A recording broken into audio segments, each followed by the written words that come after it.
Bueno, nuestra siguiente ponente es Carmen Pomar. Es licenciada en Psicología por la Universidad de Santiago, Premio Extraordinario Fin de Carrera y Premio Extraordinario de Trabajo de Licenciatura. Doctora en Psicología en el Departamento de Psicología Evolutiva y de la Educación con una estancia en la Universidad de Virginia. Profesora de la Universidad de La Rioja durante 2 años y desde el 2003 es profesora en el Departamento de Psicología Evolutiva y de la Educación de la Universidad de Santiago. Ha sido también profesora en máster sobre educación, familia y necesidades educativas especiales en las universidades de Santiago y de Vigo, así como máster de Psicología Educativa en la Universidad de Santiago de Compostela. Es directora de la Unidad de Atención Educativa en Altas Capacidades de la Universidad de Santiago desde 2009 y directora de proyectos de atención educativa en el campo de la optimización del talento. Autora de la guía O Triángulo Máxico de las Altas Capacidades para el profesorado gallego, así como de capítulos de libros y artículos sobre inteligencia, motivación y altas capacidades. Además de todo esto, por si fuera poco, ha sido nombrada recientemente nueva Conselleira de Educación da Xunta de Galicia.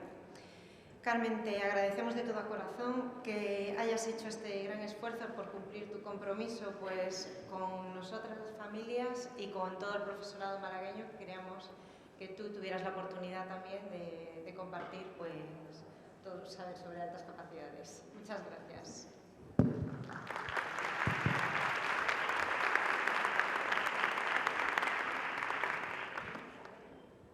Bueno, buenas tardes a todas y a todos. Es un placer para mí estar en Málaga en estas jornadas y bueno, agradezco la paciencia que han tenido desde la organización de las jornadas, porque realmente llevo un mes en el cargo de consejera de Educación y pues la verdad es que yo tenía este compromiso desde hace ya tiempo adquirido. Y por motivos de agenda, aunque yo en el programa estaba para hablar ayer, gracias a la generosidad de María, que me cedió su franja horaria, y a la generosidad también de ASA y a todo el apoyo logístico para cambiar los billetes y cambiar la estancia, puedo estar hoy aquí con vosotras y con vosotros, ¿no? Pues efectivamente yo llevo muchísimo tiempo trabajando en el tema de altas capacidades desde la universidad y la verdad es que ahora que estoy del lado de la administración me toca verlo desde otra perspectiva, ¿no? Lo cual también es positivo, porque como vengo ya del otro camino, pues tengo más o menos ya una idea creo que más realista de lo que es el tratamiento y la intervención y la atención psicoeducativa de los niños y de las niñas con altas capacidades, de los adolescentes, de los jóvenes y de los adultos. Bueno, lo que vengo a contaros esta tarde es cómo intervenir con las altas capacidades desde el aula ordinaria. Tenemos muchas alternativas o opciones de atender a las necesidades de los niños y niñas del alumnado con altas capacidades, pero nosotros desde hace tiempo estamos trabajando en la Universidad de Santiago en el tema de cómo intervenir desde el currículum ordinario. Y desde hace tiempo también trabajamos en colaboración, o más bien al revés, ellos son los que colaboran con nosotros de una manera también muy generosa y muy desinteresada, y tengo que decirlo porque a veces detrás de esto puede haber algún tipo de interés, pero no es el caso. Yo conocí a Josep Renzulli, al que probablemente todas y todos conocéis de haber leído cosas, haber visto algún vídeo, incluso le tuvimos en Santiago de Compostela hace, pues eso, un mes y medio. Y le conocí ya hace más de 20 años, cuando acabé la titulación de Psicología, y llevo mucho tiempo trabajando en el modelo de los 3 anillos, en el modelo del capital social, que es el modelo que están desarrollando ahora, y también en el modelo de enriquecimiento curricular o SEM, que es un poco de lo que voy a hablar. Es una alternativa para intervenir dentro del currículum y sin hacer nada a mayores, es decir, interviniendo desde el aula ordinaria y con la metodología ajustada a las altas capacidades, ¿no? Por eso es un modelo, en definitiva, de aula inclusiva. Es decir, ahora que se habla tanto de inclusión, de equidad, y que hablamos tanto de equidad, de inclusión y de respetar las diferencias, pues este modelo lo que intenta es, de algún modo, trabajar en el aula inclusiva en la que se respondan a todas las necesidades especiales de los alumnos, sean de altas capacidades, sean de capacidades medias o tengan incluso algún tipo de hándicap o de discapacidad, ¿no? Me gusta mucho el lema que habéis escogido para estas jornadas, que dice que detrás de cada caparazón hay un talento por descubrir.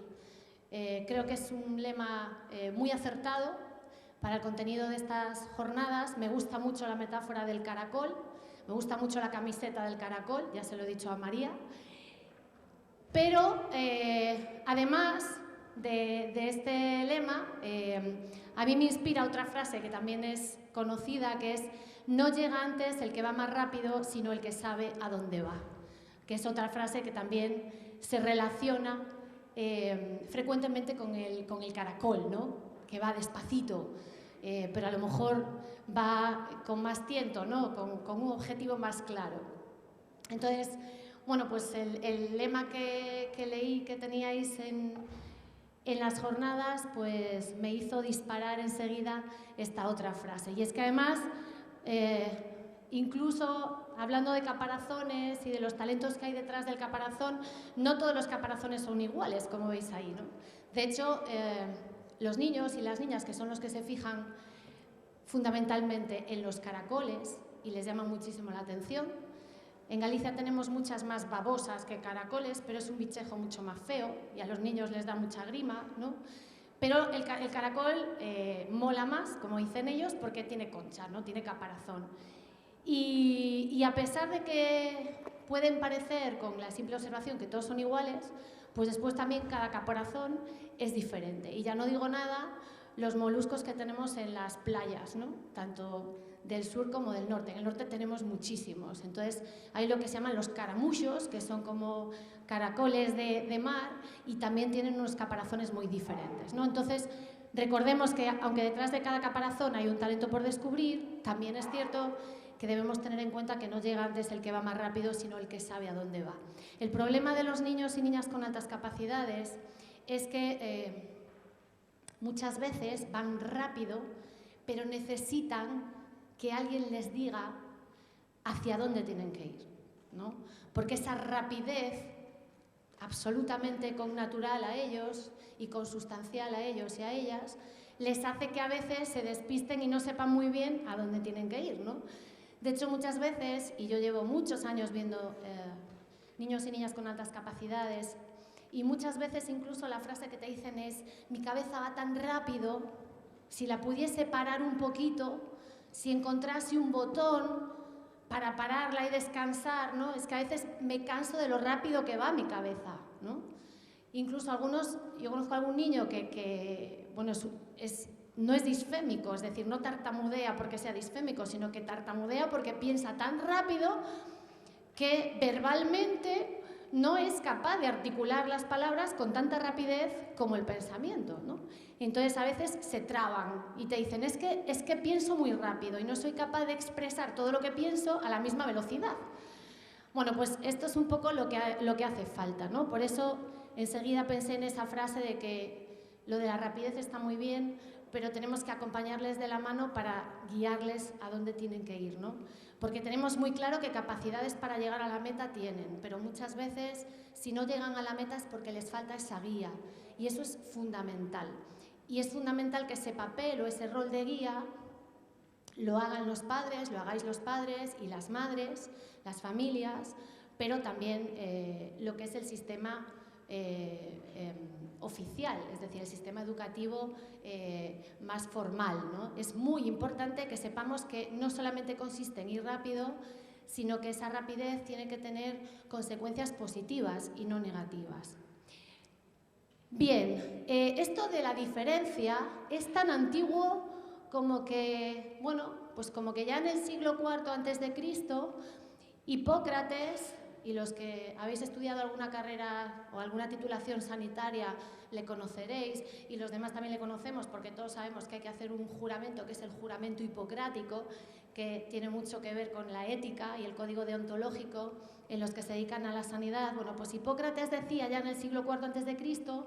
que cuando se examina a un paciente no basta con preguntarse cuál es la enfermedad que padece ese paciente, sino que además es importante analizar cómo es la persona que sufre la enfermedad.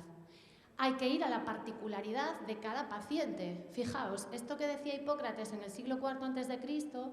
es lo que se está intentando trabajar en laboratorios que se dedican pues, a la biotecnología, a la nanotecnología, en cosas tan cercanas, desafortunadamente, como pueden ser los tratamientos de quimioterapia, por ejemplo, ¿no? O de radioterapia.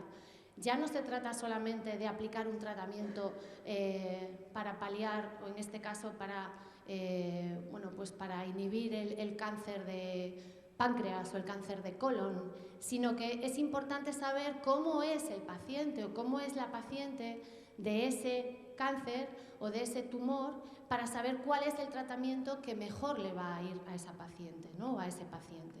Bueno, pues esto que es tan moderno, que es la personalización farmacológica o los fármacos personalizados, ya era algo que venía desde Hipócrates antes de Cristo, ¿no? Y esto, aplicado a la educación, y permitidme el salto pues un poco en el vacío, porque además yo soy de las que cree que el modelo médico en educación no tiene aplicación directa y escapo un poco de esa palabra que es el diagnóstico de las altas capacidades, porque las altas capacidades no son una patología en sí, por tanto no hay que diagnosticar nada, hay que valorar, evaluar, identificar.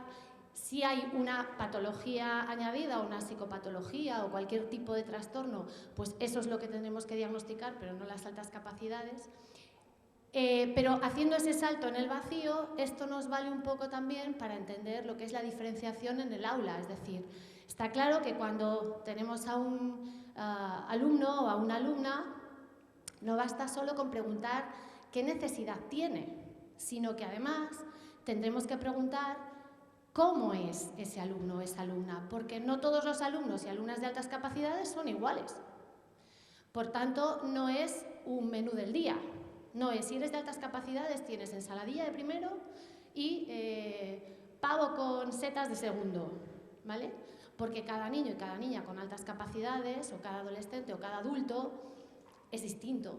Entonces, no sirve lo mismo para todos, a pesar de tener unos puntos en los que coinciden y que son comunes. Por eso es muy importante entender que diferenciar curricularmente no es darle a un grupo que se parecen en determinadas variables lo mismo. A partir de ahí, hablamos de lo que es la enseñanza diferenciada. A veces se entiende mal lo que es la enseñanza diferenciada, ¿vale? Lo confundimos un poco con la individualización o con... No acabamos de entender muy bien qué es esto de diferenciar, o con hacer grupos, o con poner a los más listos, por decirlo de alguna manera, en un lado de la clase y a los que a lo mejor tienen menos capacidades en otro. Esto no es la enseñanza diferenciada.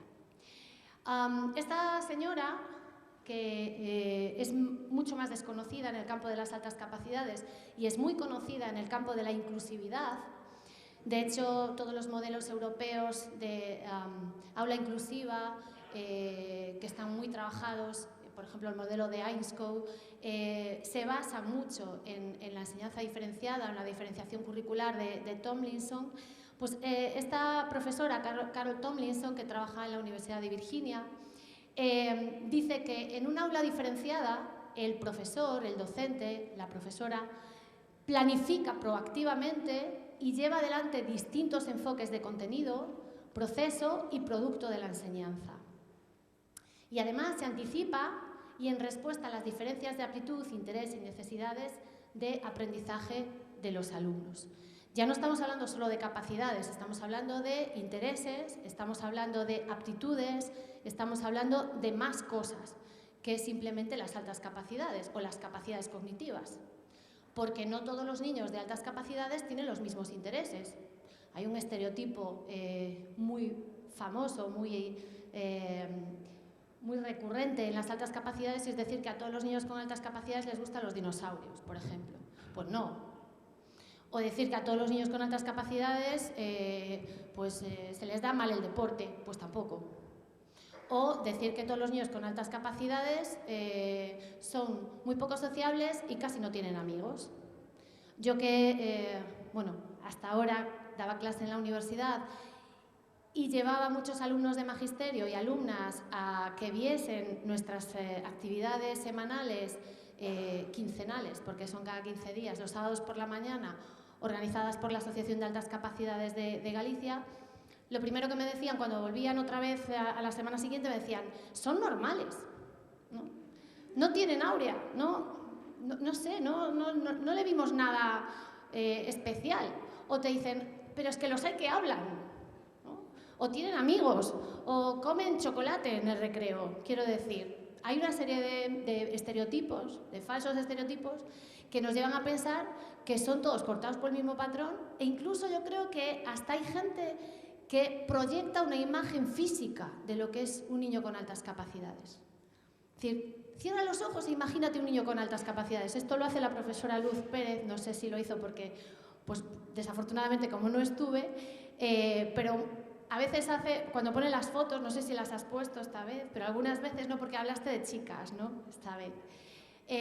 Pero a veces, y es que, bueno, yo digo, muchas veces yo le he visto esto en una conferencia, ¿no? En Santiago. Entonces, ella pone varias fotos y invita al público a descubrir cuáles son los de altas capacidades, ¿no? Pues lo mismo que hace la profesora Luz Pérez con las fotos fijas ahí en la diapositiva, lo podemos hacer con nuestra propia imaginación. Es decir, claro, todas las que estáis aquí, todos los que estáis aquí, estáis por algo, entonces ya no vais a hacer eso. Pero si vais a un auditorio que no tiene ni idea, ni tiene sensibilidad, ni tiene hijos o hijas con altas capacidades o alumnos, o se dedica profesionalmente a esto, pues la gente seguro que se hace una imagen, y probablemente si hiciésemos un retrato robot del niño con altas capacidades, se busca, ¿no? Y tendríamos el retrato robot cuando no son así, no son todos iguales. Entonces, pensad que ya habla de intereses y de aptitudes, no solo de, coeficientes intelectuales o cocientes intelectuales, que es el término apropiado, ¿no? Ella lo que dice es que tendremos que diferenciar esas estrategias instruccionales, esa metodología, claro, y lo importante es saber cómo lo hacemos. Cuando hablamos de enseñanza diferenciada, no hablamos de una enseñanza que fragmente. Por eso no es individualizar la enseñanza, porque si individualizamos, fragmentamos. No se trata de diseccionar nada, por tanto no fragmenta, ¿vale? No separa la enseñanza diferenciada. No es una enseñanza que se base en grupos homogéneos, como os decía antes. No es, pongo al grupo de los de altas capacidades en un rincón y les pongo a hacer otra cosa todo el día. A lo mejor en un momento determinado sí pueden hacer otra cosa, pero no todo el día. No es establecer grupos homogéneos en función de capacidades. No es un caos la enseñanza diferenciada. Mucha gente que trabaja en el mundo educativo se cree que diferenciar la enseñanza implica desorden, implica falta de control y por tanto implica inseguridad para el maestro, ¿no? Cualquier tipo de propuesta innovadora, desconocida y que además trabaje en función de las diferencias de los alumnos, nos da la impresión que va a ser la anarquía total en el aula. No vaya a ser que se me desmadren todos y no sepa cómo reconducirles después, ¿no? Esto es muy habitual y también es humano. Quiero decir, el profesor que se encuentra ante un reto desconocido, pues muchas veces el hecho de no conocer lo que provoca es inseguridad, ¿no? Lo que provoca es falta de control de la situación. Y eso, para el docente, es arriesgado. Y no es tunear. Hacer una enseñanza diferenciada no es tunear. Yo soy hija única, pero tengo primos que tienen muchos hermanos y seguro que alguna o alguno de vosotros os ha pasado, los pequeños heredan normalmente la ropa de los mayores, ¿no? Y os pasará ahora también los que tenéis hijos o hijas. Claro, eso no molaba nada, como dicen los niños, ¿no? Es decir, yo quiero que me compres un pantalón, no que me pongas rodilleras y me arregles la bastilla del de mi hermano, porque mi hermano lo tuvo nuevo, pero yo lo que tengo es el pantalón tuneado. Yo quiero uno mío, ¿no? O te pongo una plantilla porque te quedan grandes los zapatos de tu hermano, pero no te voy a comprar otros zapatos, que estos están nuevos. Entonces ponemos una plantilla y ya te sirven. Pero es que a mí me molesta la plantilla. Yo quiero que me compres unos zapatos de mi número, no de 2 números más, ¿vale? En la enseñanza ocurre lo mismo. No podemos tunear, no podemos hacer un apaño, porque los niños lo notan, lo sienten, lo perciben, y lo que hacemos a veces es apaños, remiendos, ¿vale? Dobladillos, ¿no? Pues eso, compramos pues, coderas, rodilleras, parches. Y claro, esto con los niños de altas capacidades a veces es muy evidente. Pues a ver si lo que me sirve para este me sirve para el otro, ¿no? Y esto es tunear. Esto, bueno, hay varias viñetas sobre este tema, ¿no? Esto es como, pues eso, cuando a un niño le pones un zapato de 4 números más, o cuando le haces ¿sabéis el chiste del elefante, no? Es muy habitual, se pone mucho en la viñeta, ¿no? Todos tienen que subir al árbol, ese es el ejercicio, ¿no? Y está ahí el pobre elefante al lado del mono y dice, la lleva clara el elefante, ¿no? Bueno, pues enseñar de una manera diferenciada no es tunear, es ponerle a cada niño la ropa con la talla y el zapato que le corresponde. Si no es todo esto, ¿qué es? Bueno, en primer lugar, como decía Carol Tomlinson, la enseñanza diferenciada es proactiva. ¿Qué significa proactiva? Pues ser proactivo significa ser dinámico, ¿vale? Y significa anticiparse. De hecho, hay una regla mnemotécnica muy fácil para esto de la proactividad. La proa del barco es la parte delantera. En la inteligencia, lo que se adelanta a lo que va a venir es lo que llamamos la creatividad, el pensamiento divergente, ¿vale? El que va delante de todo en el barco es el que más se salpica. Cuando hacéis una travesía, aunque sea muy cortita, en estos barcos a veces turísticos que vamos de un lado a otro con los niños, ¿no? A los niños les divierte muchísimo ir fuera y delante de todo, pero claro, normalmente son los que más se mojan, ¿no? Pero es divertido. El creativo es el que más se moja, pero es muy divertido. Y como está en la proa, tiene una ventaja, y es que si hay tierra a la vista va a ser el primero en verlo, ¿no? Bueno, pues esto de la proa y la parte delantera del barco tiene que ver con la proactividad. La enseñanza diferenciada tiene la capacidad de anticipar. Y con los niños de altas capacidades y las niñas, y los que sois profes y sobre todo mamás y papás, lo sabréis, es muy difícil anticiparse, porque te están descolocando todo el rato. No hay un planning. A veces con los demás niños es fácil tener un plan, ¿no? Un planning, ¿no? Una especie de programación. Con los de altas capacidades, ¿no? Porque nunca sabes por dónde van a salir. Entonces, la capacidad de anticipación y de saber más o menos qué te van a preguntar o qué te van a responder o en qué lío te van a meter, que esto es muy habitual, eso es muy importante. Por eso la enseñanza diferenciada tiene que ser proactiva, ¿vale? Acordaos de la proa del barco. Tiene que ser cualitativa, craso error, ¿no? A mí me ha pasado tantas veces, iba a decir me sigue pasando, bueno, hace 30 días que no me pasa, pero me pasaba. Es muy habitual cuando tú hablas de, tienes un alumno con altas capacidades o esta alumna es de altas capacidades, la respuesta a veces es, entonces tengo que ponerle más trabajo, porque si tiene altas capacidades mientras a los demás les pongo 10 sumas, a este tendré que ponerle 25, porque si no lo va a acabar todo mucho más rápido y después se va a aburrir, ¿vale? Yo siempre pongo el mismo ejemplo y probablemente alguien que esté aquí ya me lo ha escuchado. Autoescuela de conducir, ¿no? Aprender a conducir. Nos vamos a hacer el carnet de conducir. Y nos vamos a la autoescuela, aprobamos el teórico y nos vamos al práctico. Y cuando llevamos 16 prácticas de conducir, nos dice el profesor de la autoescuela o la profesora: oye, fenomenal, ya conduces genial, ya aparcas en batería, perfecto, muy bien los carriles, todo, no hay ningún problema. Y de repente te dice: pero vas a hacer 10 prácticas más. Primero le dices: mira, perdona, pero o sea, 10 prácticas más multiplicado por los euros va a ser que no. Y segundo, no entiendo muy bien por qué tengo que hacer 10 prácticas más si ya sé conducir. Podré ir a examinarme ya. Pues poned este ejemplo en altas capacidades, ¿vale? Tú lo que le dices al niño es: como ya sabes sumar, te voy a poner 10 sumas más. Claro, esto no tiene ningún sentido. Es el mismo ejemplo. Es decir, lo podéis trasladar, ¿no? La enseñanza diferenciada tiene que ser una enseñanza que parta de las diferencias cualitativas, no cuantitativas, en el aprendizaje y en la enseñanza, por tanto. Entonces, no se trata de dar más de lo mismo, porque si le das más de lo mismo, las altas capacidades se convierten en una losa. De hecho, la reacción de los niños es: prefiero que no sepan que tengo altas capacidades. Sobre todo aquellos que tienen una edad comprendida entre los 10 y los 16, incluso entre los 10 y los 26.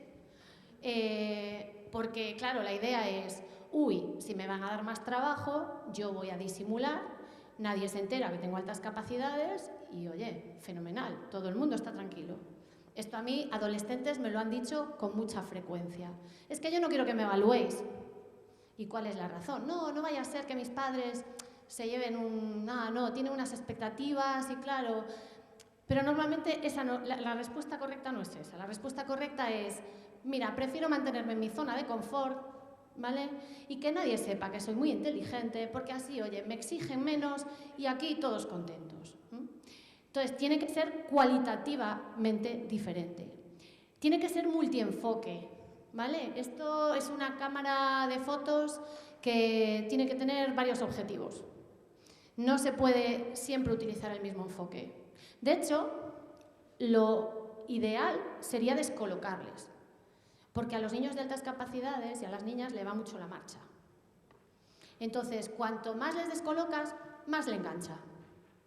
Claro, esto exige un esfuerzo por parte de los agentes educativos, de todos, desde las familias hasta los orientadores, quiero decir, de todos. Porque tienes que estar siempre un poco pensando, porque como es proactiva, nos hace también ser creativos a nosotros, pensando un poco cuál es el enfoque que tienes que poner para hacer la foto en este momento. La enseñanza diferenciada siempre debe estar centrada en el alumno y en la alumna. El alumno es el centro de aprendizaje, no es el contenido, no es la tarea, es el alumno, no es el currículum el centro de aprendizaje. Tiene que ser el alumno.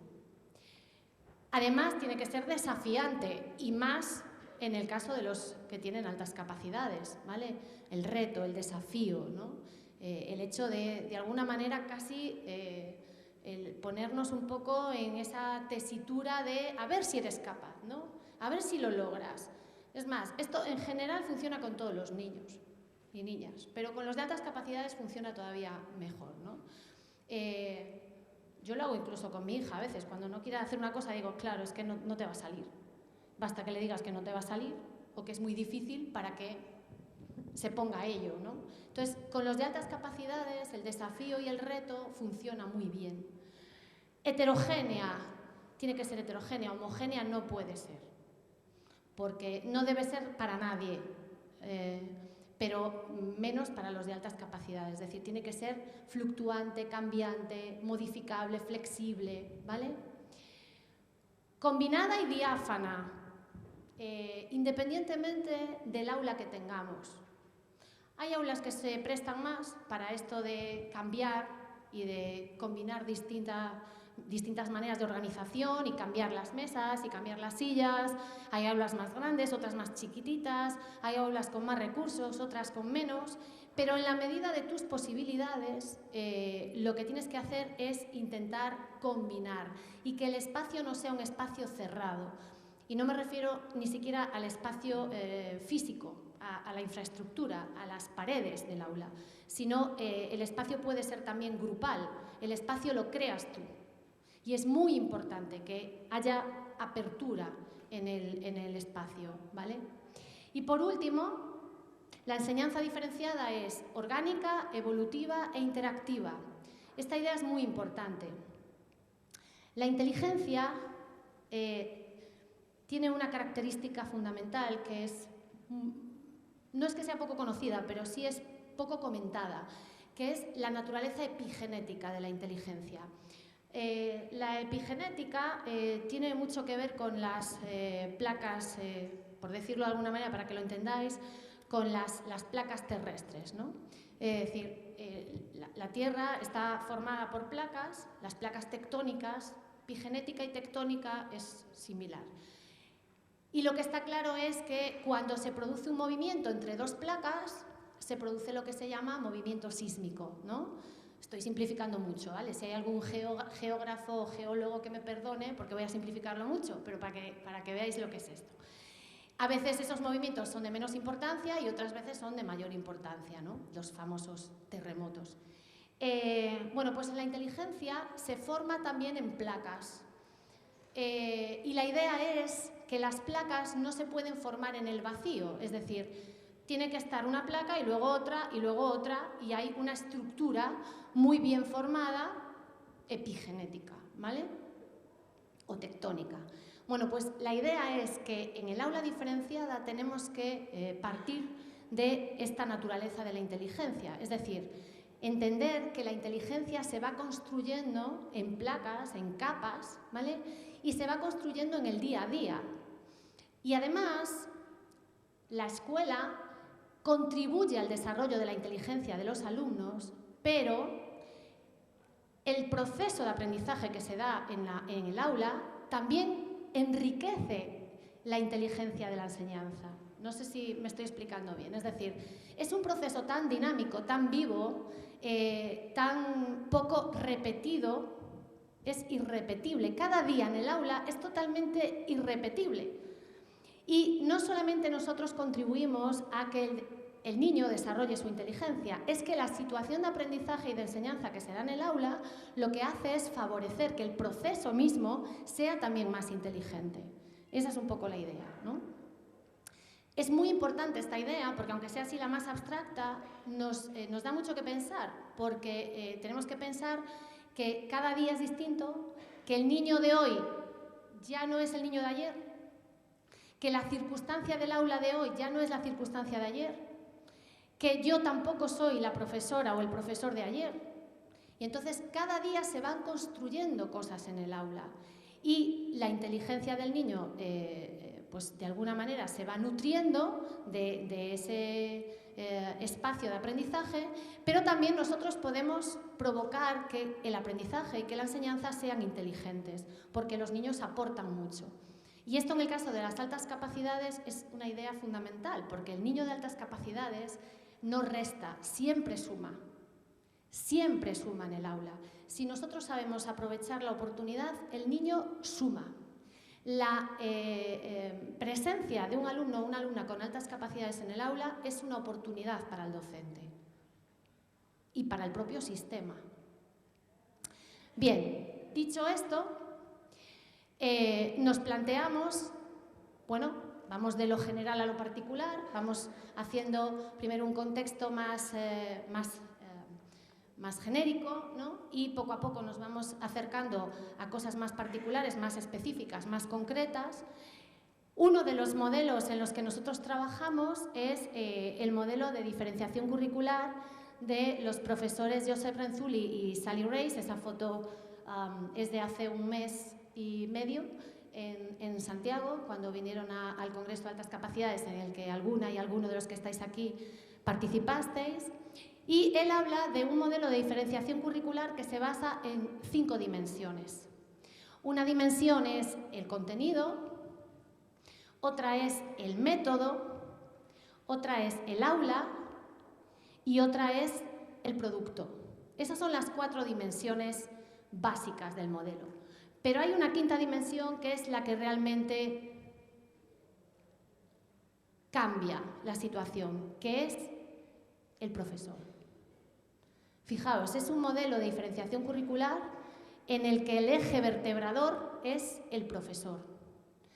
Tú puedes cambiar el contenido, puedes cambiar el método, puedes cambiar la organización o la estructura del aula, puedes cambiar el tipo de producto que tienen que elaborar los alumnos, pero si tú no si tú fallas, si tú no te implicas en el modelo, los otros elementos no valen para nada.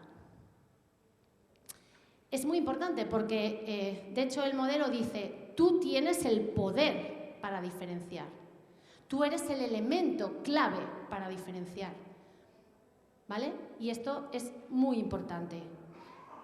Ahí tenéis el contenido, el método, el aula, el producto y tú. Independientemente de los recursos, independientemente de las leyes, independientemente de los decretos administrativos, independientemente del número de niños por aula, independientemente del acceso que tengas a las nuevas tecnologías. El elemento que tiene el poder sobre la enseñanza en el aula es el profesor. Otro ejercicio que yo habitualmente hago es decirle a la gente que está en la sala cuando hablo que también cierre los ojos y en vez de hacerse un retrato robot del niño de altas capacidades, piense en el mejor profesor que tuvo en su vida o la mejor profesora que tuvisteis en vuestra vida. Vamos a hacerlo. Cerrad los ojos, un segundo. Intentad evocar la imagen del mejor maestro o maestra o profesor. Digo, maestro o maestra desde infantil o parvulitos, a los que somos de otra generación, hasta la universidad o la titulación que tengáis o los estudios que tengáis. Pensad, traed a la cabeza la imagen del mejor profesor o profesora que tuvisteis. ¿Lo tenéis? Vale. ¿Todos habéis encontrado un buen profesor? ¿Hay alguien que no haya encontrado esa imagen? Lo siento. Estáis a tiempo. La enseñanza es a lo largo de la vida, desde que nacemos hasta que nos morimos. Ahora. Vale. ¿Tenéis esa idea en la cabeza? ¿Sí? Vale, aquí hay gente de todas las edades. ¿Sí? De todas las generaciones, de distintos lugares del mapa, ¿no? Con distintas circunstancias familiares, económicas, sociales, ¿sí? Pero todos tenemos un buen profesor o una buena profesora. Esto quiere decir que el elemento importante es el profesor. Seguro que me diréis, pues es que este profesor justo me dio clase un año en el que teníamos una gotera en el aula y nos caía el agua y tuvimos que poner una bañera, a lo mejor, durante los meses de... Bueno, aquí esto es Málaga, pero es que allí el ejemplo es muy socorrido, porque eso en Galicia pasa más, ¿no? Y teníamos que poner allí un cubo o una fregona para secar de vez en cuando, ¿no? Pero el profe estaba ahí y era guay. Y no nos acordamos de ese año o de ese curso por la gotera. Nos acordamos porque nos daba fulanito clase o menganita, ¿no? En la universidad, pues aquel curso fue horrible porque me dejó mi novio y lo pasé fatal y no sé qué. Pero ese profesor estaba ahí, ¿no? Entonces, las circunstancias pueden ser muy distintas, pero la imagen del buen profesor siempre está ahí. Puede ser con una ley, con otra, con un gobierno, con otro. El profesor siempre está ahí, ¿vale? Y eso es súper importante. Entonces, este modelo nos dice que tú eres quien tienes el poder. Porque de puertas para dentro de tu clase, para bien y para mal, tienes poder. Para bien y para mal, porque también hay profes que ese poder lo utilizan de una manera negativa. Y eso es un problema, porque claro, si tú te dedicas, pues no sé, a hacer la ITV de los coches y utilizas mal tu poder, pues a lo mejor te enfadas con el coche, o con el señor que viene a traer el coche, o la señora que viene a traer el coche, ¿no? Pero oye, mira, esto es una vez al año, yo le digo adiós al que me hizo la revisión, que era un borde, pero no le vuelvo a ver hasta el año que viene, y con un poco de suerte a lo mejor ni me toca a él. Claro, pero a los niños los ves durante 9 meses todo el curso. Entonces, si el de la ITV no utiliza bien el poder, el niño va a estar 9 meses ahí. Pero si lo utiliza bien, es increíble el poder que tiene el maestro sobre el niño. Increíble. Increíble, tan increíble que yo el año pasado me celaba de la profe de mi hija. No me pasa siempre, pero el año pasado era como, es que la quiero tanto, mamá, la amo, ¿no? Y yo decía, pero a mí un poco más. Y no era una profe demasiado, quiero decir, tenía su autoridad, pero tenía un poder magnético positivo sobre los niños que hacía que pues le tuviesen absoluta adoración, ¿no? Ese poder es fundamental. Y cuando un niño de altas capacidades o una niña se siente comprendido, ya no digo otra cosa, comprendido en el aula, tienes la mitad del camino del caracol, ya lo tienes hecho, ¿vale? Vale, seguimos concretando.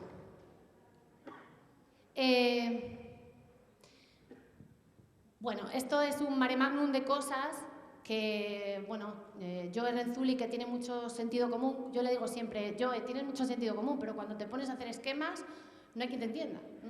Este es un mare magnum de cosas, esto es un poco en lo que está trabajando ahora Renzulli, que es la ampliación de su famoso modelo de los 3 anillos, que es aquel que tenéis allí, en la esquina superior izquierda.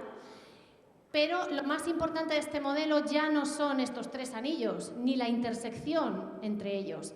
Lo más importante es lo que está por detrás. Esta especie de enrejado que en castellano llamamos frecuentemente pata de gallo, yo lo sé bien porque llevé un uniforme durante varios años de mi vida con una falda que tenía este dibujo, entonces no me olvidaré nunca de la pata de gallo. Además, cuando yo estudiaba llevábamos uniforme hasta los 14, los 15 y eso era muy traumático.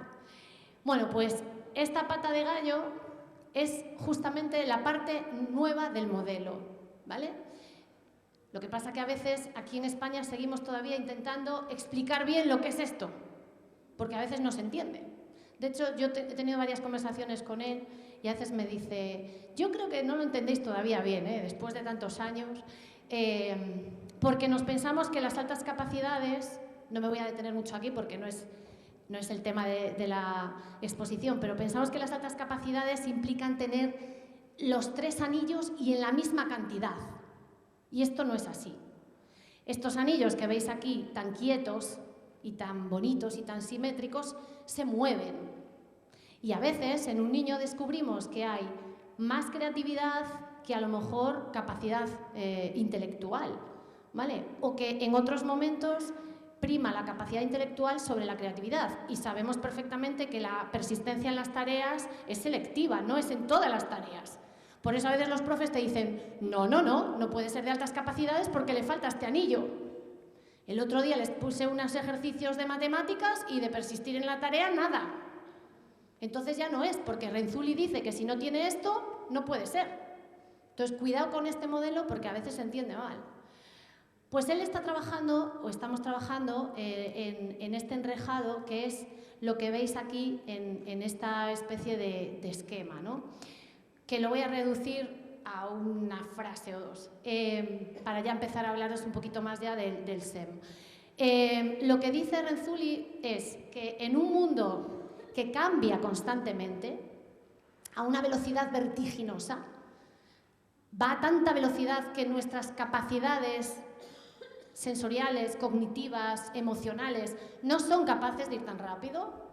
Pensad que hace, en los tiempos de mi abuela o de vuestros padres o vuestros abuelos, no existían los cajeros automáticos. Y eso es algo con lo que ahora no somos capaces, es decir, es absurdo pensar en que no haya cajeros automáticos, ¿no?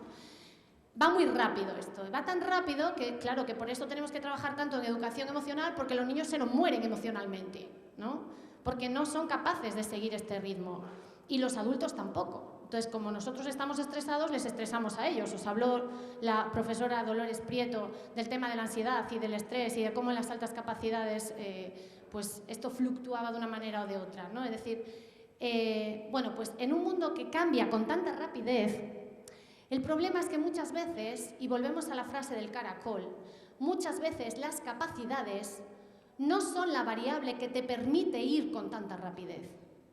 Esto es una paradoja, una contradicción. ¿Y por qué no? Pues entre otras cosas porque a veces para ir tan rápido necesitamos, primero, que nuestra cabeza ejecute bien. Es decir, que lo que decíamos al principio, que sepa saber qué pasos tiene que dar para llegar a la meta, cosa que en los niños de altas capacidades a veces no ocurre, entre otras cosas porque se dispersan mucho, entonces son poco ejecutivos. Pero es muy importante que tengan una mente ejecutiva porque el liderazgo de un mundo que cambia constantemente tiene que ver con la orientación a la acción, tiene que ver con las buenas interacciones sociales, con moverte bien en este mundo tan complejo a nivel social, incluso socialmente virtual. Y eso no es solo tener un Twitter y un Facebook y un Instagram. Tiene que ver con el altruismo de modé. Esto del altruismo está pasado de moda. Los niños cuando les dices vamos a ver a los abuelos y dale un beso a la abuelita, por favor, te preguntan, ¿y si te doy un beso, qué me compras? Cuidado, ¿eh? Estoy exagerando, pero estamos empezando a entrar en esto. Por un beso, ¿qué me compras? A tu abuela. Entonces, el altruismo va a ser que no lo tenemos muy en el medio, ¿no? Lo tenemos un poco olvidado. También tiene que ver con una autoevaluación realista de nuestros puntos débiles y nuestros puntos fuertes. En las altas capacidades hay como dos tendencias muy polarizadas, ¿no? Por una parte hay niños que se subestiman en exceso y hay otros que se sobreestiman en exceso. Y aquí lanzo un mensaje a las familias. Cuidado con la subestima, con el tema de la subestima, pero también cuidado con el tema de la sobreestima. ¿Sí? Entonces es muy importante que para tener una mente que sea realmente productiva en este mundo, y no me refiero a una productividad material o mercantil, sino a hacer cosas y cosas interesantes, tenemos también que cumplir esta serie de requisitos. Y por último, ser conscientes de lo que necesitan otros.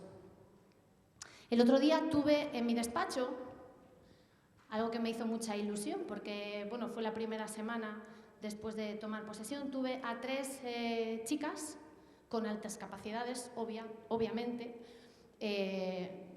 No venían como chicas de altas capacidades, venían como 3 chicas de cuarto de la ESO, bueno, este año están en primero, a presentarme un proyecto por el que ganaron un premio súper importante, de un prototipo que hicieron para alfabetizar a países del cuarto mundo, porque esto del tercer mundo ya está pasado de moda, ya del cuarto mundo, ¿no?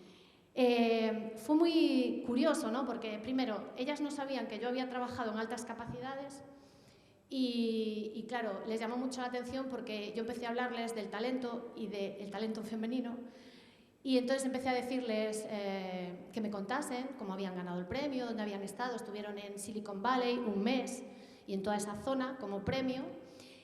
Y lo más importante era que habían inventado un prototipo con una tecnología avanzadísima, pero lo importante es que era para llegar a aquellos países en los que los niños no tenían acceso a la educación.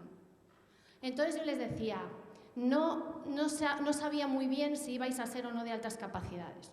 Ahora que os veo que sois las típicas niñas de altas capacidades que quieren pasar desapercibidas, que incluso tienen como un cierto pudor a explicar lo que han hecho y lo brillante que es aquello que han hecho. Y es que aún por encima me estáis contando que sois altruistas y que sois conscientes de lo que se necesita en otros sitios. Claro, se pusieron las 3 todas coloradas, ¿no? Y me miraban como diciendo, a ver, nosotros solo veníamos a ver a la consejera de Educación y a contarle nuestra historia, no a que nos venga a hablar aquí de altas capacidades y a sacarnos los colores. Pero es que era tal cual, o sea, era el fiel reflejo de lo que es una alta capacidad femenina, pero orientada socialmente, ¿no?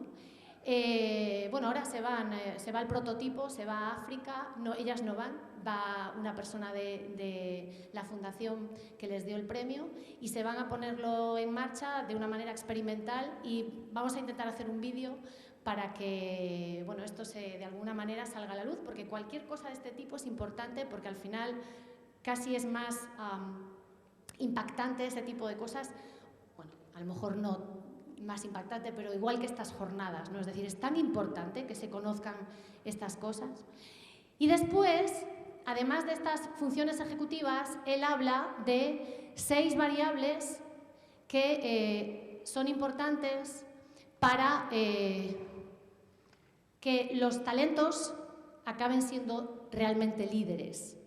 Y no solo líderes sociales, sino líderes artísticos, científicos, literarios. Os dejo hacer fotos, no pasa nada, pero le voy a pasar esto a Asa para que os lo pasen, ¿vale? Quiero decir, podéis seguir haciendo fotos, pero bueno, como veo que estáis ahí con las diapositivas, se lo paso a María para que os lo pase. Bueno, pues además de las funciones ejecutivas, es muy importante que los chicos de altas capacidades, no, pensé que había un escalón, pero no, que los chicos de altas capacidades, primero, sean optimistas. Y ahí tenemos mucho que hacer los adultos, porque, madre mía, que lo vemos todo negro. Hay un vídeo muy chulo, portugués, del que hablo siempre que hablo de esto. No tengo tiempo para ponerlo, pero lo podéis buscar en YouTube. Y es un vídeo en el que se pregunta a unos padres cómo ven el futuro de sus hijos. Está en portugués, es cierto que para los gallegos es más fácil, pero lo entendéis perfectamente. Y entonces los padres empiezan a hablar, ¿no? Y dicen, yo veo el futuro de mis hijos muy... Parece un anuncio de la marca esta de muebles conocida. Es muy parecido a ese formato, ¿no? A lo mejor los de la fábrica de muebles vieron el vídeo este portugués y se lo copiaron. Entonces dicen, el futuro muy negro, horrible, tremendo, pobres, lo que les espera, me angustia pensar en cuando sean mayores, no sé qué, ¿no? Todos los padres así, más o menos en esta línea. Y luego salen los niños, solos, claro, si estuvieran los padres delante. Y entonces se preguntan, ¿cómo ves tu futuro? De colorines, voy a ser bailarina, lo voy a pasar muy bien y voy a... Claro, luego les ponen a los padres el vídeo de los hijos. Entonces veis allí clines tras clines, ¿no? Todos los padres allí llorando, diciendo, ¿cómo puede ser que yo lo veo todo tan negro y ellos lo ven todo tan bonito? Pues porque afortunadamente los niños por naturaleza son así, hay de todo. Tenemos también los que ven el vaso medio vacío y de los de altas capacidades hay algunos. Pero en general ellos ven el mundo bien, de color, de rosa, ¿no? O de arcoíris, que es más chulo todavía que el rosa. Bueno, pues es muy importante que sean optimistas y que les contagiemos optimismo. Es importante que sean valientes. Voy a ir más rápido si no me da tiempo. Es importante que respetemos su fascinación hacia algo. Los niños de altas capacidades a veces están absolutamente fascinados por un tema. Bueno, pues eso no es malo. Otra cosa es que dejen de hacer lo que tienen que hacer por estar siempre con el mismo tema.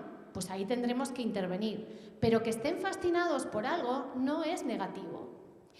Energía física y mental, la tienen, La tienen, ¿verdad? Que sí, los padres y las madres sabéis que la tienen, ¿no? Física y mental, ¿no? Que a veces es como, ¿dónde te apagas, no? Y sensibilidad por los problemas de los demás. Son muy sensibles los niños de altas capacidades, pero lo importante es canalizar esa sensibilidad para que tenga una especie de reflejo en la sociedad. Es fundamental. Son los próximos que van a descubrir pues, vacunas y fármacos y sistemas informáticos y que van a escribir novelas. Son ellos. Bien, pues después de comentar esto, el planteamiento que tenemos, no me queda nada ya, es el modelo SEM o el SEM, lo que nosotros llamamos el modelo de enriquecimiento curricular, que es un modelo de aula diferenciada con el que estamos trabajando en Galicia desde hace años. Este modelo surge como un modelo para responder a las necesidades especiales o específicas de los niños con altas capacidades. Pero se vio que realmente permitía responder a las necesidades de todos y todas las niñas y los niños del aula. Y al final lo que ocurre es que si tú utilizas SEM en el aula, se ve beneficiado el de altas capacidades, pero también se ve beneficiado el que no tiene altas capacidades. Y lo que provocas es que el que no tiene altas capacidades se sienta privilegiado porque como tiene un compañero de altas capacidades, esto hace que se tire más de él, ¿no?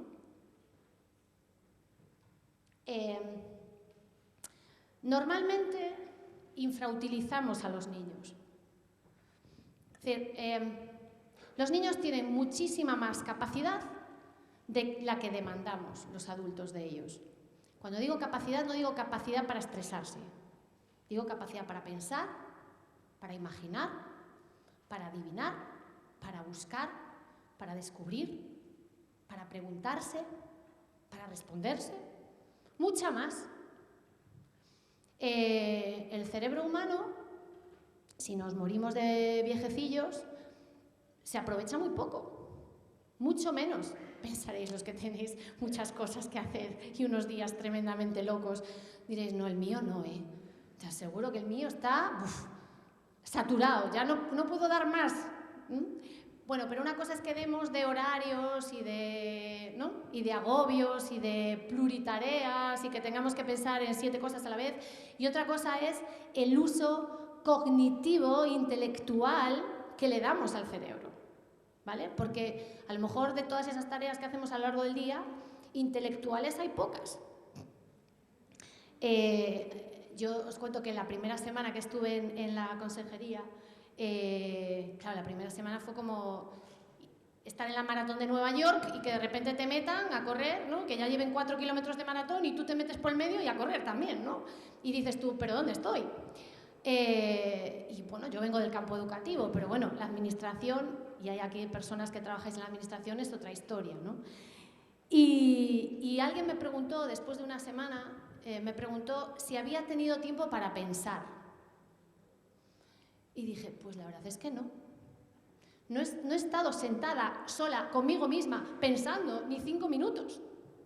O sea, he tenido que estar aprendiendo cosas y de un lado para otro y saludando y ahora aquí y ahora allá. Y con lo sano que es sentarse uno consigo mismo y pensar, ¿no?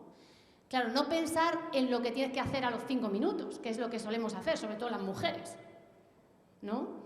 Porque las mujeres vamos a yoga a desconectar, pero mientras hacemos yoga estamos pensando en la lista de la compra.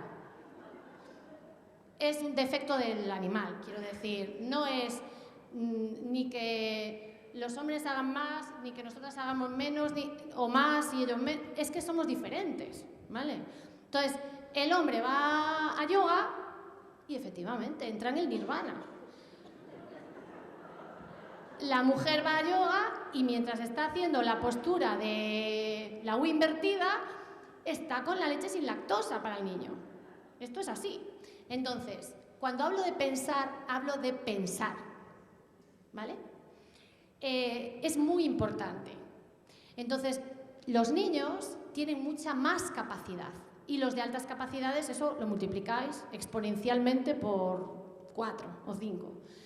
Entonces, es importante que tiremos de ellos, pero no solo de los de altas capacidades, sino también de los que no las tienen y que ellos vean, porque es que este es un ejercicio fantástico para la propia inclusión, que vean que el de altas capacidades es de alguna manera lo que decía yo antes, ¿no? Es un empuje para el otro. Cuidado, no para que le explique al que va más lento de la clase, que este es un recurso muy habitual. Como tengo uno de altas capacidades, lo siento al lado de otro que va más lento y que le explique, ¿no? Esto de vez en cuando está bien, pero yo he hablado con niños y niñas con los que trabajaba que te dicen, estoy un poco cansado de que siempre yo le tenga que explicar pues, a Pedro porque le cuesta más trabajo y a mí no me importa explicarle y me gusta explicarle, pero hay momentos en los que tengo que dejar de explicarle a Pedro, ¿sí? Tengo que hacer yo otras cosas. Entonces, es muy importante porque cuando utilizamos enriquecimiento curricular, los demás niños, de alguna manera, todos suben un poco en la escala, ¿no? Es decir, todos van a ganar terreno. El SEM es un modelo que puede parecer muy complicado, pero es muy sencillo. ¿Hasta qué hora tengo, María? ¿Cuánto me queda? Nada, menos 10. Vale. Es muy sencillo. ¿Cuáles son las raíces o los pilares, los fundamentos del modelo SEM o del SEM? Porque decir modelo SEM es en cierta medida redundante porque SEM es el acrónimo de Schoolwide Enrichment Model, o sea que modelo, pero nosotros le llamamos modelo SEM, ¿no? Es un modelo súper flexible. Nosotros allí lo estamos trabajando en este momento en 11 centros experimentales más 20 que no entran dentro de la investigación, y os puedo decir que hay todo tipo de centros. Es más, la última incorporación probablemente va a ser un centro que trabaja con alumnos y alumnas con autismo, dentro de los cuales hay algunos que tienen un alto nivel de funcionamiento intelectual. Esta va a ser la última incorporación. Van a empezar a trabajar con enriquecimiento curricular.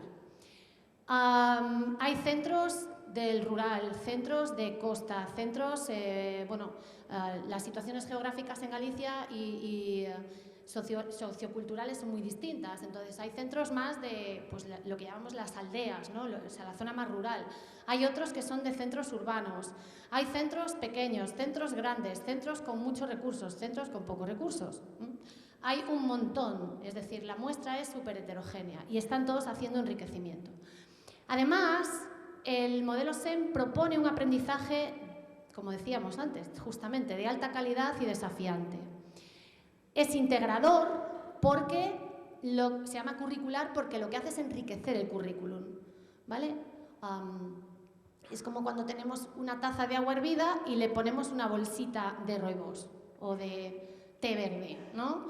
No es lo mismo el agua hervida, así tomada de golpe, que con una infusión. ¿El agua sigue siendo agua? Por supuesto, pero está enriquecida. Pues la idea es, el agua, salvando las distancias, es el currículum, pero le ponemos té verde. Entonces el niño, pues el currículum está más rico, ¿vale? Evalúa fortalezas. El SEM no se basa en las debilidades, no identifica debilidades, identifica fortalezas. Tenemos una especie de deformación profesional ya muy instaurada de ver lo que hacen mal los niños, ¿no? Y de señalar lo que hacen mal y cuáles son los puntos débiles. El SEM lo que hace es intentar encontrar puntos fuertes, porque es a partir de ahí cuando tú puedes trabajar, no desde el punto débil. Tienes que compensar, esto lo dice Stenberg en muchos de sus artículos, ¿no? Es decir, compensa las debilidades a través de las fortalezas. Aprovecha los puntos fuertes del alumno para compensar los puntos débiles. Porque los niños de altas capacidades, cuidado, también tienen puntos débiles, algo que tampoco entendemos muy a menudo. Es decir, nos parece que son omnipotentes, omnipresentes y omnisapientes, son omnitodo, ¿no? ¿Y cómo puede tener tantas faltas de ortografía si es de altas capacidades? Porque el punto débil es la ortografía, pero a lo mejor en cálculo mental es otra cosa. Bien, mejora el desempeño de todos y en todas las áreas. Busca la profesionalización del personal docente, ¿vale? Esto es súper importante. Profesionalizar la docencia es súper importante. El tener pues, una formación y, por tanto, si tienes una formación, tienes una especialización y hay cosas de las que sabes mucho. Y sabes. Eres la maestra, pero sabes, ¿vale? Y eres profesional en la educación, porque da la impresión de que bueno, los que nos dedicamos a la docencia no... el economista es economista, y el mecánico es mecánico, y el cocinero es cocinero, y la ingeniera es ingeniera, y la minera es minera, ¿no? Y la conductora del autobús es conductora de autobús. ¿Y el profesor de qué sabe? No, bueno, pero... pues el profesor sabe de educación. O debería. Y no solo debería saber sumar, restar y multiplicar, debería saber cómo enseñar a sumar, cómo enseñar a restar, cómo enseñar a multiplicar, cómo enseñar el ciclo del agua, cómo enseñar que es una constelación. Es muy importante eso para el SEM. Formar líderes educativos. Nosotros ahora ya tenemos una red de personas que trabajan en SEM desde hace tiempo en los colegios y entre ellos se mentorizan, ¿vale? Y eso es muy importante. y formar, primero, comunidades de aprendizaje y, consecuentemente, tener una cultura de colaboración. No vivir en reinos de taifas, es decir, deberíamos tener una red mucho más fluida de comunicación entre los centros y entre los profesores y entre los orientadores. Y es importante porque a veces estás copiando un modelo que viene de fuera, pero resulta que el del cole que tienes al lado ya lo está haciendo, pero tú no lo sabes. Vale, voy a saltarme esto, porque si no, no llego. Vale, ese era el modelo original, ¿sí? De todos modos, como lo vais a tener todo, este es el modelo para andar por casa, ¿eh? El modelo simplificado y como, bueno, más nuestro. En el modelo SEM, fundamentalmente es un cubo, veis que es un formato, una forma de cubo, ¿no? Hay 3 dimensiones. Una dimensión es la que forman las estructuras escolares, otra la que forman los recursos para su implantación y otra la que forman los componentes de servicio, es decir, los componentes propiamente del SEM. Dentro de las estructuras escolares, la más importante, por eso está aquí marcada, es el currículum regular, el currículum, tal cual. Ese es el punto de referencia. Además, dentro de las estructuras escolares también podemos jugar en algunos centros con lo que llamamos los clubs de aprendizaje, club de lectura. Hay colegios que tienen como clubs o clústeres o grupos o agrupamientos. Y después lo que se llaman servicios especiales, que esto lo tenemos y cada vez más. Pues tú puedes tener a lo mejor un acuerdo con el polideportivo municipal o con el teatro del ayuntamiento o con la biblioteca. Es decir, esto cada vez más porque cada vez el proceso educativo es más centrífugo, es decir, sale más del aula y sale más del centro, ¿no? Estos servicios especiales son muy importantes para diseñar los proyectos SEM. Luego tenemos una serie de recursos, desde el propio proyecto de centro, lo que se llamaba antes el proyecto educativo de centro, hasta bueno, pues, todo el tema de la implicación de las familias, de las asociaciones de padres y de madres. Tenemos un centro en Santiago en concreto que todo el AMPA, la asociación de NAIS y PAIS, se llama allí, NAIS y PAIS, todo el AMPA, toda la asociación de padres y madres, de familias, está implicada en el proyecto, en los proyectos. Especialistas SEM, el equipo SEM, bueno, pues, los modelos de desarrollo profesional, es decir, saber en cada centro pues, si hay un profesor que ha hecho aprendizaje colaborativo, alguna formación o alguna formación en nuevas tecnologías, ¿vale? Eso es muy importante que se sepa, porque a veces tienes un profe en tu propio centro que ha hecho un curso de aprendizaje cooperativo, por ejemplo, y no lo sabemos. Y a lo mejor nos puede echar una mano para determinado tipo de proyecto. Y luego estarían los componentes ya del SEM. El primero es el portafolio, el segundo las técnicas de modificación curricular y el tercero lo que llamamos enriquecimiento triádico. De estos 3 están subrayados en otro color estos 2 porque son los básicos. Es decir, nosotros hemos empezado por aquí. Hablar de técnicas de modificación curricular es un nivel más avanzado, es lo que llamamos la compactación curricular. Pero nosotros lo que estamos intentando es resolver los proyectos y la metodología derivada del SEM simplemente con estos 2 elementos. Esto es lo mismo, pero en vez de en el diagrama, pues enumerado, y aquí lo mismo, pero en triángulos, ¿vale? Lo paso porque es simplemente el desgranar la información que yo os he dado.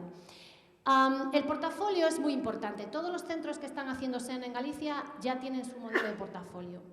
En el modelo de portafolio lo que hacemos es una evaluación psicoeducativa de los alumnos que no solamente se base en sus aptitudes, sino que tenga también en cuenta sus intereses y, de alguna manera, ahora está en boca de los psicólogos educativos esto de los estilos de aprendizaje, hay una enfervorizada polémica si existen o no existen. Como decimos en Galicia, chámalle X, pero, o sea, llámale X, pero está claro que no todos los niños ni todas las niñas que están en el aula tienen la misma manera de afrontar el aprendizaje o de afrontar las tareas de aprendizaje. Para algunos es más fácil hacerlo en grupo, para otros es más fácil hacerlo individualmente, para algunos es más fácil hacerlo a través de de una expresión más figurativa, pues con dibujos o con construcciones. Para otros es más fácil hacerlo de manera oral, para otros de manera escrita, ¿vale? Lo que pasa que normalmente tendemos a utilizar siempre el mismo tipo de tareas y normalmente siempre suelen ser tareas de lápiz y papel. Y ahora, incluso, si tenemos nuevas tecnologías en el aula, tareas de teclado, como digo yo, que al final la naturaleza es más o menos la misma, pero en vez de escribir con lápiz, escribimos con el teclado. Por tanto, también deberíamos conocer qué modo tiene ese niño de afrontar las tareas de aprendizaje. Hay muchos modelos de portafolio y de hecho le voy a pasar a María también un enlace para que los veáis. Algunos están en inglés, pero otros están traducidos. Pero es importante que tengamos en cuenta, primero, que la primera columna siempre son las habilidades, las capacidades, las aptitudes, como queráis llamarle. Pero aquí no solamente debemos tener en cuenta los resultados en las pruebas. Pongo test porque esto está traducido directamente del inglés y en el inglés a los exámenes le llaman test, ¿vale? Es el argot que utilizan con más frecuencia, ¿no? Y entre otras cosas le llaman test porque muchas veces en Estados Unidos los test, es decir, los exámenes, vienen dados, no los pone el profesor. Es decir, hay examen para ciencias de tercero de primaria, ¿vale? Y el examen está hecho. Es un poco como las pruebas estandarizadas y algunas pruebas que se utilizan pues para, por ejemplo, los informes PISA y estas cosas, ¿no? Ya viene dado, entonces por eso se les llama test. De hecho, en Corea del Norte, utilizan muchísimo los test. Ya, es decir, fotocopias que ya vienen dadas, ¿no? Independientemente de que nosotros utilizamos normalmente pruebas confeccionadas y diseñadas por nosotras y nosotros mismos, pensad que no es el único criterio de referencia para saber las capacidades que tiene un niño. Por eso en altas capacidades, muchas veces, como el test, es decir, cuando digo el test, digo el examen, falla, nos pensamos que ese niño no tiene buenas habilidades. Pero hay muchas más maneras, muchos modos distintos de evaluar las capacidades. Hay muchos, pero uno, por ejemplo, puede ser evaluar los productos de ese alumno o alumna en el aula. A veces, cuando damos clase, y yo he sido docente en la universidad, ya, tengo que acabar. A veces cuando damos clase, de algún modo, vemos que hay una falta de correlación entre los resultados que tiene ese niño en el examen o en la calificación de la evaluación y lo que hace en clase. Pues es muy importante que tengamos en cuenta lo que hace en clase, porque esa también es una muestra que nos indica si tiene o no altas capacidades. Es decir, a lo mejor si hace un dictado no le motiva, pero si tiene que hacer una historia, sí le motiva. Y a lo mejor tiene más faltas en el dictado que en la historia que escribe. Bueno, al igual que las capacidades, y acabo, estarían los intereses y lo que serían los estilos, ¿vale? Es decir, cómo le gusta trabajar, básicamente. Y por último, decíamos que el otro elemento era el enriquecimiento triádico. Cuando hablamos de enriquecimiento triádico, hablamos de 3 tipos de actividades, que eso es lo que estamos trabajando en estos centros que os comentaba. Actividades tipo 1, actividades tipo 2 y actividades tipo 3. Las actividades tipo 1 son actividades exploratorias, en donde lo que intentamos poner encima de la mesa es la motivación y el interés que tienen los alumnos y las alumnas por un tema. Estas actividades normalmente son o vienen o parten de colaboraciones a veces que llevamos al aula que pueden ser más cercanas o menos cercanas. Una de las maneras más fáciles de hacerlo es involucrar a los padres. Entonces, los padres y las madres que tienen hobbies, aficiones, trabajos distintos, pueden ser colaboradores en las tipo 1. De manera que si a un padre le gusta la fotografía, aunque no sea fotógrafo, a lo mejor puede venir al aula y hablarnos de fotografía. Si le gusta la micología y va a buscar setas, también nos puede hablar de esto. O si trabaja en un restaurante en la la cocina, pues nos puede venir a hablar de un montón de cosas, ¿no? Esas serían las tipo 1. Entonces, lo que se hace es plantear, de algún modo, actividades excitantes y atractivas para todos los alumnos de la clase, que sean flexibles, aunque se hayan planificado previamente con la persona que va a venir, que se trabaja a partir de un experto muy conocedor de un tema, o experta, pero que también sea comunicativo, empático, ¿no? Que se sepa comunicar, porque yo puedo llevar a un ingeniero aeronáutico, pero que a los niños no les engancha, por mucha aeronáutica que sepa. Entonces es importante que sepa comunicar. Se incorporan a la clase regular. Esto es un elemento que distingue a lo que es una charla que viene a dar alguien al cole, de llevar a alguien a la clase a que explique un tema, ¿vale? Porque si es una charla que da alguien en el salón de actos para todo el cole, ya no es un tipo 1. Con un menú diversificado, porque claro, como al profe le gusta la biología, pues todas las actividades tipo 1 que hace son de biología, eso no puede ser. Y sobre todo que pongan encima de la mesa temas que sean emocionalmente cercanos, ¿no? Que a los niños de algún modo les muevan afectivamente o socialmente, ¿no? Las tipo 2, y ya acabo, son un poco el meollo de la cuestión, es decir, son el eje central, ¿no? Esto tiene mucho que ver con la taxonomía que yo ponía antes, que pasé rápido, que es la taxonomía de Bloom, que todos conocemos, o por lo menos los que nos dedicamos a la educación, una taxonomía muy clásica, pero que sigue en vigor. Y aquí lo que hacemos es trabajar con los alumnos distintas destrezas, tanto cognitivas como afectivas, como, bueno, esto es una competencia básica además en el currículum, aprender a aprender, como destrezas de investigación. Claro, pensad en los de altas capacidades. Preparar proyectos, utilizar bibliotecas, referencias electrónicas, utilizar recursos que haya en la comunidad, entrevistar a gente que haya en el pueblo, en el barrio.